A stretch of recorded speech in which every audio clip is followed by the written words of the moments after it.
That's impressive work at scale. So what makes you decide whether something's going to be more of the overtly illustrative nature world, or if it becomes kind of abstract? It depends on how I'm feeling. Like, when I went into the contemporary, I had done straight up animals for years and years. And it was kind of making me my money, you know? And I enjoyed telling the stories. I got to say real quick, that's what I do. It's like my purpose, one of my purposes is to tell the stories of my people through stone. Mm-hmm. Like a lot of cultures have their stories in stone and all that. I'd like it for the Anishinaabe to have some of ours down like that. Yeah.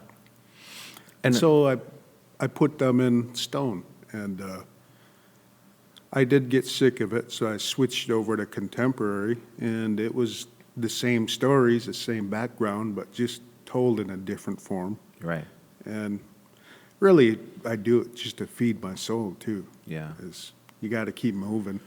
Well, and that heritage that you keep connecting back to and your tribe, are there particular things that you try to express that's unique to your tribe that comes out in your work as opposed to maybe some other regional tribe?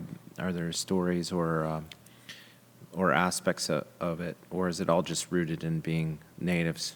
Yeah, rooted in being Anishinaabe. Yeah. Because a lot of the tribes here, there's Potawatomi, Odawa, Chippewa, and Ojibwe. They're the same. We're the same people. We're the three fires. And that's why I always identify with Anishinaabe, because I have all three of the bloodlines running through me. Okay. And our stories are pretty much the same. So one of the things is the 7 grandfathers is I'm always putting in there. But you mentioned the 7 principles of the grandfathers, right? So can you mention those again? Yeah, there's love, respect, honesty, bravery, truth, humility, and wisdom.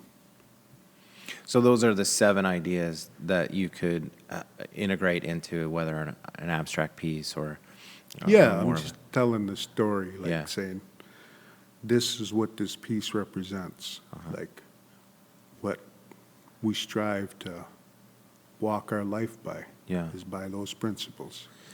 Well, I noticed on your Instagram account, too, that you spend a lot of time down at the river.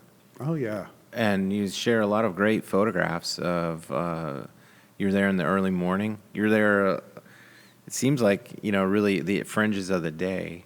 Yeah. And just tell me about why the river is a draw for you today. Is it just a place that you like to spend time and clear your head? Yeah. Well, part of my routine is I like to go say my little prayers and meditation type of thing. And so I go by the river. And it's right on my way to the studio. So that little drive, it's easy to take, and it does. It starts my day off real nice. And do you go down almost every day? Yeah. That's crazy. I like taking pictures. Crazy good. I don't mean it's crazy. It's amazing that you have that routine in a place. But again, it's outdoors. You're in nature. You're hearing the water and the wind and all that stuff. And you get to see like the changes. You see the river rise.